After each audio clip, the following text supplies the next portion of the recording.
Hello guys, how you all doing?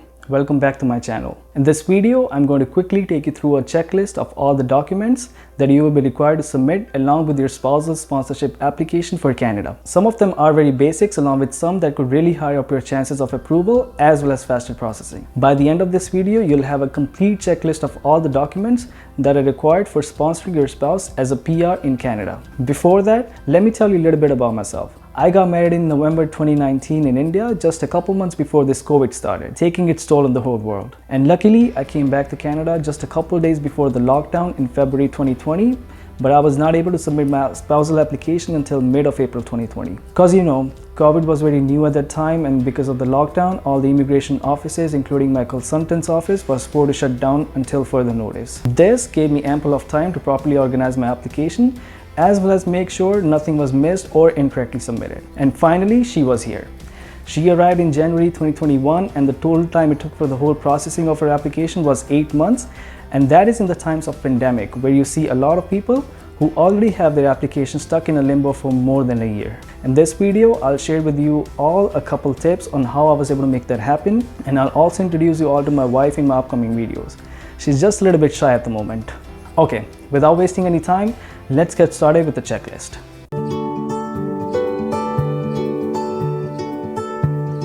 Let's first talk about the documents that the sponsor or the person sponsoring his or her spouse is required to submit in the application. The first document to be included is your passport. Make sure all the pages are scanned and photocopied, especially the first and the last page, as well as any other page that is filled or stamped. That is very important because the government needs to know all the places they have visited out of your country in the last 10 years, and this is a proof to show that all the countries that you have listed are true. Also, please make sure that you also include all the visas that were either stamped on your passport or separately given to you. Me and my wife went to Dubai for our honeymoon about 10 days after our marriage in December 2020 and later applied for spousal application. So she just received a Dubai paper visa, which I also included in an application. For myself, since I'm a PR, I got my visa on arrival at the airport when we reached Dubai. Okay, the second document to be submitted with your application is your PR card and landing paper. If you're sponsoring your wife or your husband, you're supposed to submit a photocopy of your original PR card as well as the landing paper, or we also call it the COPR, which is the confirmation of permanent resident. That was received by you when you newly became a PR. This is the same paper that was signed and stamped by the Canadian immigration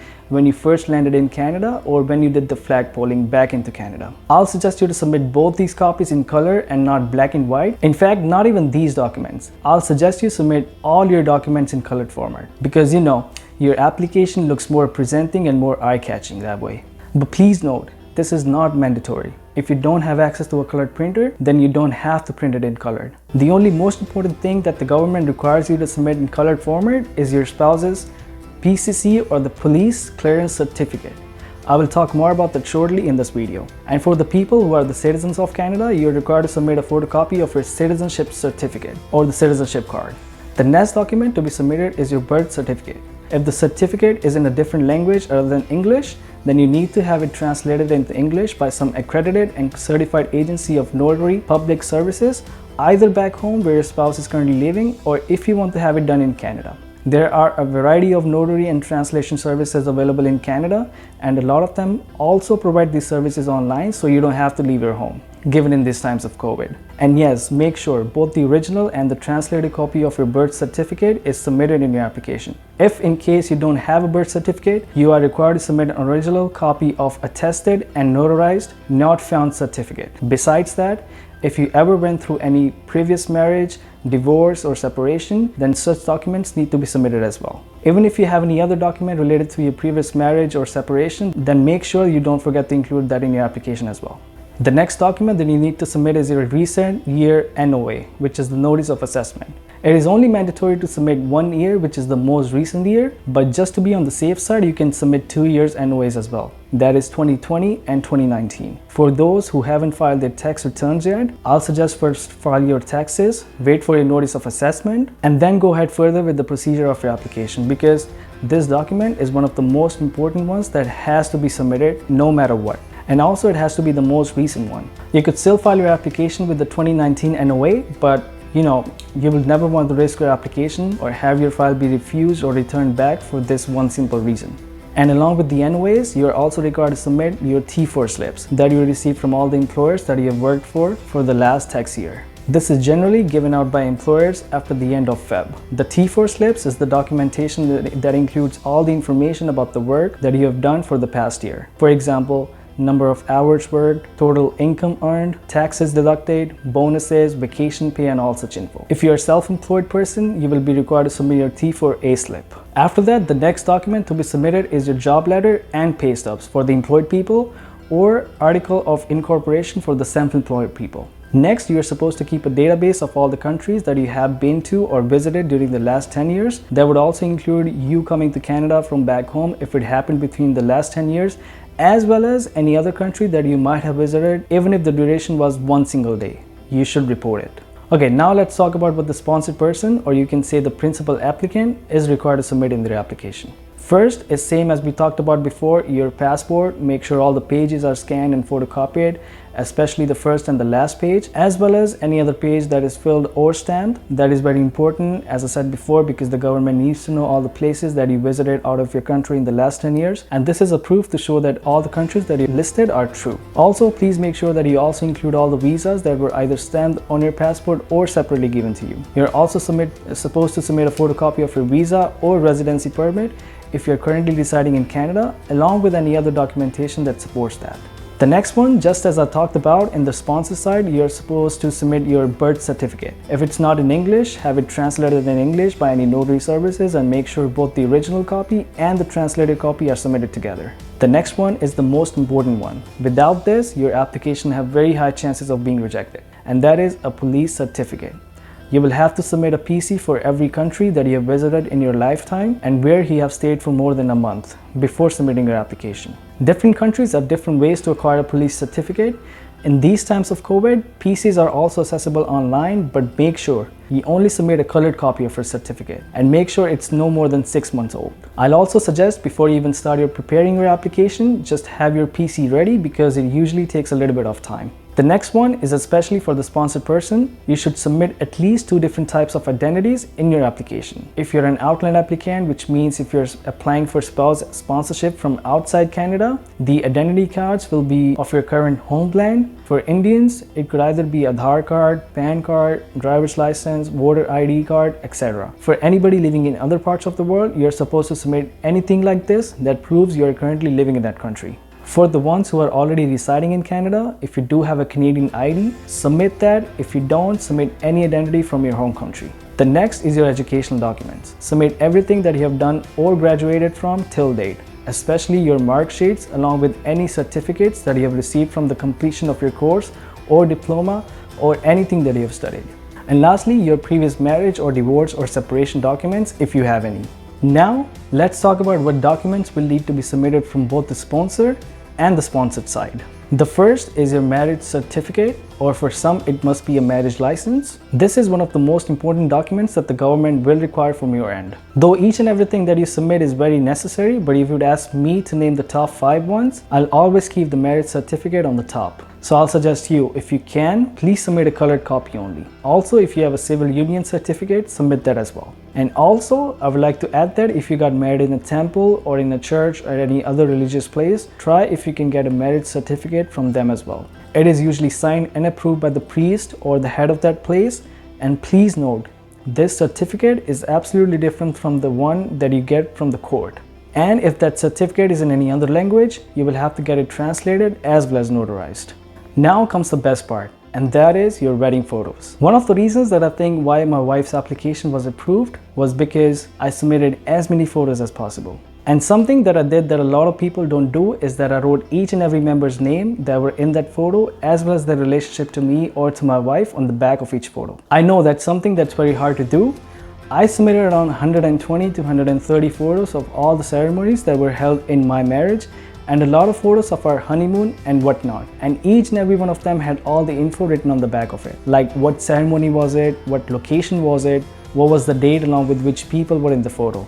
The whole process took me around 5 days to complete, but now I feel like it was worth it. Trust me, doing this puts you in a very good position under the eyes of the immigration officer showing that you have really worked hard for your application. The next thing that you need to submit as a couple is your joint utility account. That could either be your joint bank account or electricity or telephone bill account or anything you like. I myself opened up a joint bank account for me and my wife right after 3 days of our marriage. And that way I had all the necessary documents ready with me in no time before I proceeded further with the application. And yes, make sure you're also submitting a couple of recent bank statements along with the documents to show that you both were actually actively using that account and not that you just opened it for the sake of your application. That makes your case strong as well. Along with that, the next document that a lot of people don't find very necessary to submit, or something that most of the times they don't have, is an evidence of the financial support. It is a monetary support that you're supposed to be providing to your spouse when he or she is living away from you and doesn't have any other source of income.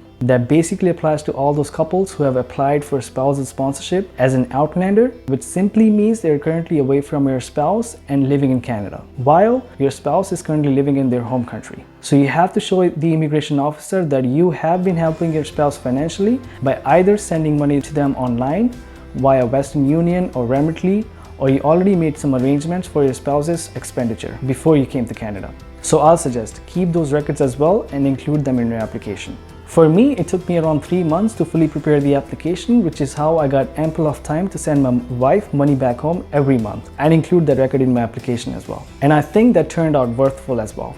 Okay, now the next thing that you need to include in your spousal application is the proof of your relationship. Now, this thing has 3 subparts of its own. The first one is your chat history. Include as many chat screenshots as possible that happen between you and your spouse. All those lovely messages, all those everyday wishings to each other, and all those good chat memories between you both.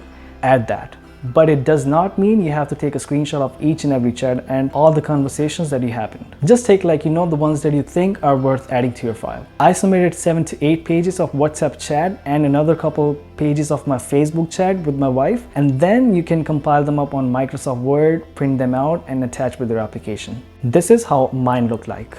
I wouldn't suggest more than 2 screenshots each page because it might make it more hard for the officer to read. And when printing, you can either print them 2-sided or 1-sided, whichever way you want. Personally, I printed them both-sided. That way, I was able to show more of my chats, and don't worry, if it's in any other language, you don't need to have it translated in English. Now, the second subpart to show proof of your relationship is your call logs. Basically, a screenshot of all the normal calls and the video calls that you made to each other. And by video calls, I don't mean screenshots of the actual video, but a screenshot of the logs that includes all the info about when the call was made, what duration was it for, and so on. And the third subpart is including a screenshot of your social media profiles as well. Either it's off Facebook or Instagram or whatever.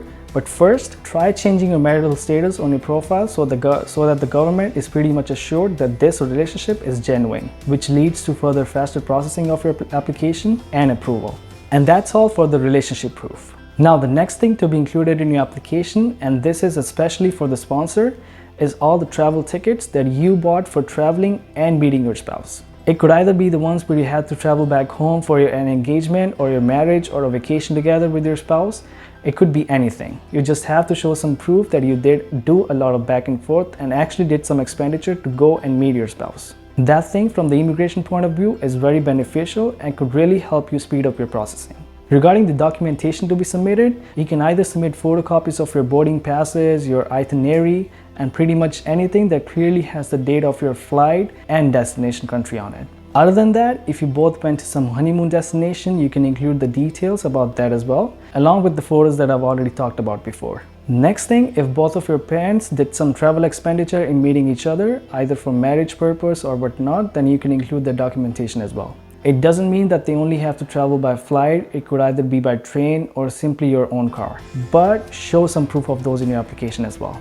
Let me tell you about myself. Both me and my wife's family live around 5 to 6 hours drive away from each other, and since a lot of ceremonies happen among us, both of our families ended up spending a lot on the travel. So this way I got a chance to show all those expenses and increase my chances of approval. And now the last thing, and probably one of the most important things to show in your application, is your bills. You will have to keep a copy or some records of all the expenses that you did on or before your marriage. When I say bills, take pretty much anything in it. A bill of the venue where the wedding took place, bills for all the shopping that you did together before your marriage, bills for the expenses that you did on your honeymoon, hotel stays, food bills, etc., etc. Make sure these bills or invoices have the date on it and, if possible, your name on it as well. And try to include as many as possible. The more expenses you show to the officer, the more likely your chances will be for faster processing and ultimately approval. And yeah, one last document that I forgot to tell you all, something that will really make a difference in your application and something a lot of immigration consultants fail to suggest is a support letter from your friend or a close relative. For this, you can pretty much have anyone in your family or anyone of your close friends to write you an immediate letter supporting your relationship. In the letter, they can write about how happy they were to be invited in your wedding or your reception party and have them give some details about the venue. Also, have them specify what relationship do they have with you or your spouse and pretty much anything that will in a way prove that your relationship with your spouse is genuine, real, and authentic.